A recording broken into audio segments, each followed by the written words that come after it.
तो चलिए दोस्तों, बिना समय गवाए शुरू करते हैं बिहार की ताज़ा और बड़ी खबरें। वीडियो को अंत तक जरूर देखिए क्योंकि आखिरी खबर सबसे खास है। अगर वीडियो पसंद आए तो लाइक करें, अपने दोस्तों के साथ शेयर करें और कमेंट में बताइए कि आप बिहार के किस जिले से देख रहे हैं।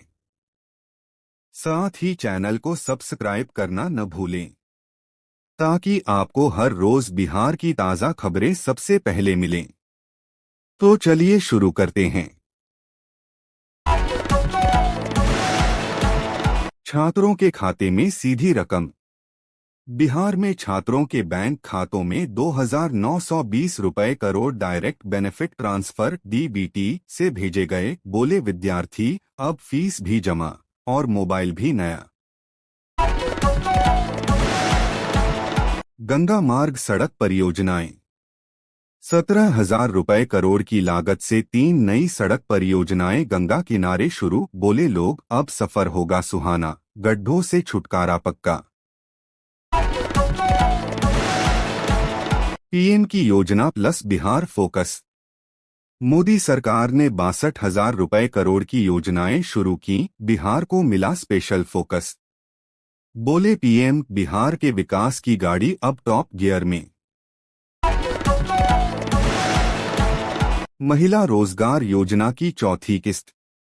महिलाओं के खाते में फिर से आएंगे 10,000 रुपए की चौथी किस्त के रुपए। कुछ को मिल गए, कुछ का इंतजार जारी, बोले बहनें भैया जल्दी भेज दो ना। मुंगेर में 15 नई योजनाओं का धमाका। नीतीश सरकार ने 13,000 रुपए करोड़ की 15 विकास योजनाओं की शुरुआत की, बोले अधिकारी। अब मुंगेर भी चमकेगा जैसे चांदनी रात। मजदूरों को मिला नकद तोहफा। बिहार सरकार ने 16.05 लाख निर्माण मजदूरों के खाते में 5,000 रुपए से 5,000 रुपए ट्रांसफर कर दिए। कुल खर्चा 802 रुपए 46 पैसे करोड़, बोले मजदूर। अब दिवाली पहले ही आ गई। 1 करोड़ नौकरियों का लक्ष्य। अगले 5 सालों 2025 से 2030 के लिए नीतीश कुमार ने लक्ष्य रखा है कि बिहार में युवाओं को 1 करोड़ नौकरी मुहैया कराई जाएगी। 10,000 यूनिट मुफ्त बिजली की घोषणा। चुनावी समय से पहले नीतीश सरकार ने लगभग 125 यूनिट तक बिजली मुफ्त देने की घोषणा की है। यह भी एक आर्थिक राहत का कदम है। कुछ महिलाओं को अभी तक पैसा नहीं पहुंचा। कई महिलाएं शिकायत कर रही हैं कि इस योजना की किस्त उनके खातों तक अभी नहीं आई है। बैंक खाता विवरण या लिंकिंग में त्रुटि एक कारण बताया गया है। महिला रोजगार योजना में अग्रिम भुगतान। चुनाव की घोषणा होने से पहले नीतीश सरकार ने इस योजना के अंतर्गत और 21 लाख महिलाओं को 10,000 रुपए अग्रिम भेजे। 2,100 करोड़ रुपए महिला रोजगार योजना में हस्तांतरण।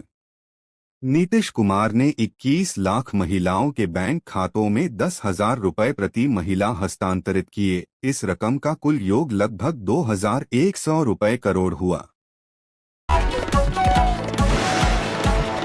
भारत ने अमेरिका से एलपीजी रसोई गैस के पहले वार्षिक आयात टेंडर की समय सीमा 17 अक्टूबर 2025 तक बढ़ाई है। यूके के प्रधानमंत्री की भारत यात्रा के दौरान उन्होंने भारत को यूएन सुरक्षा परिषद की स्थायी सदस्यता दिलाने का समर्थन किया। ब्रिटेन भारत ने व्यापार समझौतों और रक्षा सहयोग को लेकर नई पहल की घोषणा की। पटना में जहानाबाद जिले के काको ब्लॉक कार्यालय में एक डेटा एंट्री ऑपरेटर को रिश्वत लेते हुए गिरफ्तार किया गया। बिहार में तेजस्वी यादव ने हर परिवार को सरकारी नौकरी देने का वादा किया है। सुप्रीम कोर्ट ने प्रक्रिया से मतदाता सूची से बाहर किए गए 3.77 लाख लोगों को मुफ्त कानूनी सहायता देने का निर्देश दिया। बिहार के मधुबनी से लगभग 300 किलोमीटर दूर से हिमालय की ऊंची चोटियों जैसे माउंट एवरेस्ट दिखाई देने का दावा सोशल मीडिया पर वायरल हुआ है। एयर इंडिया ने दिल्ली लंदन रूट पर चौथी दैनिक उड़ान जोड़ने का फैसला किया है। पटना मेट्रो का पहला चरण। भारत ने अमेरिका से एलपीजी रसोई गैस के पहले वार्षिक आयात टेंडर की समय सीमा 17 अक्टूबर 2025 तक बढ़ाई है। यूके के प्रधानमंत्री की भारत यात्रा के दौरान उन्होंने भारत को यूएन सुरक्षा परिषद की स्थायी सदस्यता दिलाने का समर्थन किया। ब्रिटेन भारत ने व्यापार समझौतों और रक्षा सहयोग को लेकर नई पहल की घोषणा की। पटना में जहानाबाद जिले के काको ब्लॉक कार्यालय में एक डेटा एंट्री ऑपरेटर को रिश्वत लेते हुए गिरफ्तार किया गया। बिहार में तेजस्वी यादव ने हर परिवार को सरकारी नौकरी देने का वादा किया है। सुप्रीम कोर्ट ने प्रक्रिया से मतदाता सूची से बाहर किए गए 3.77 लाख लोगों को मुफ्त कानूनी सहायता देने का निर्देश दिया। बिहार के मधुबनी से लगभग 300 किलोमीटर दूर से हिमालय की ऊंची चोटियों जैसे माउंट एवरेस्ट दिखाई देने का दावा सोशल मीडिया पर वायरल हुआ है। एयर इंडिया ने दिल्ली लंदन रूट पर चौथी दैनिक उड़ान जोड़ने का फैसला किया है। पटना मेट्रो का पहला चरण। सारण जिले के अमनौर क्षेत्र में 34 वर्षीय सोनू कुमार की चाकू मारकर हत्या कर दी गई। ये घटना एक दिन में जिले में दूसरी हत्या है। पुलिस ने मामले की जांच शुरू कर दी है और परिवार वालों का कहना है कि हत्या का कारण पैसों का विवाद हो सकता है। आज नीतीश सरकार ने लगभग 125 यूनिट तक बिजली मुफ्त देने की घोषणा की है। यह भी एक आर्थिक राहत का कदम है। कुछ महिलाओं को अभी तक पैसा नहीं पहुंचा। कई महिलाएं शिकायत कर रही हैं कि इस योजना की किस्त उनके खातों तक अभी नहीं आई है। बैंक खाता विवरण या लिंकिंग में त्रुटि एक कारण बताया गया है। महिला रोजगार योजना में अग्रिम भुगतान। चुनाव की घोषणा होने से पहले नीतीश सरकार ने इस योजना के अंतर्गत और 21 लाख महिलाओं को 10,000 रुपए अग्रिम भेजे। 2,100 करोड़ रुपए महिला रोजगार योजना में हस्तांतरण। नीतीश कुमार ने 21 लाख महिलाओं के बैंक खातों में 10,000 रुपए प्रति महिला हस्तांतरित किए। इस रकम का कुल योग लगभग 2,100 रुपए करोड़ हुआ। बिहार सरकार ने मुख्यमंत्री महिला रोजगार योजना के अंतर्गत 21 लाख महिलाओं के खाते में 10,000 से 10,000 रुपए भेजे। बिहार चुनाव में सीट बंटवारे को लेकर एनडीए और महागठबंधन में मतभेद बना हुआ है। छठ पूजा और चुनाव की तारीखों के बीच प्रवासी मजदूरों को दिलेम दुविधा का सामना करना होगा। जीतन राम मांझी को वर्तमान प्रस्तावित 7 सीटों की जगह 15 सीटों की मांग है। बिहार में नाबालिग छात्रा के साथ दुष्कर्म मामले में आरोपियों पर कार्रवाई की जा रही है। 10 बार विधानसभा चुनाव जीतने का रिकॉर्ड किसी का नहीं बन पाया है। आचार संहिता लागू होने पर अनुमति के बिना धरना प्रदर्शन और पोस्टर नहीं लगाने की बंदिशें।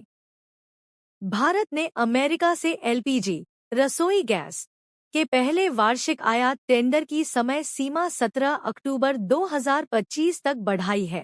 यूके के प्रधानमंत्री की भारत यात्रा के दौरान उन्होंने भारत को यूएन सुरक्षा परिषद की स्थायी सदस्यता दिलाने का समर्थन किया। ब्रिटेन भारत ने व्यापार समझौतों और रक्षा सहयोग को लेकर नई पहल की घोषणा की। पटना में जहानाबाद जिले के काको ब्लॉक कार्यालय में एक डेटा एंट्री ऑपरेटर को रिश्वत लेते हुए गिरफ्तार किया गया। बिहार में तेजस्वी यादव ने हर परिवार को सरकारी नौकरी देने का वादा किया है। सुप्रीम कोर्ट ने प्रक्रिया से मतदाता सूची से बाहर किए गए 3.77 लाख लोगों को मुफ्त कानूनी सहायता देने का निर्देश दिया। बिहार के मधुबनी से लगभग 300 किलोमीटर दूर से हिमालय की ऊंची चोटियों जैसे माउंट एवरेस्ट दिखाई देने का दावा सोशल मीडिया पर वायरल हुआ है। एयर इंडिया ने दिल्ली लंदन रूट पर चौथी दैनिक उड़ान जोड़ने का फैसला किया है। पटना मेट्रो का पहला चरण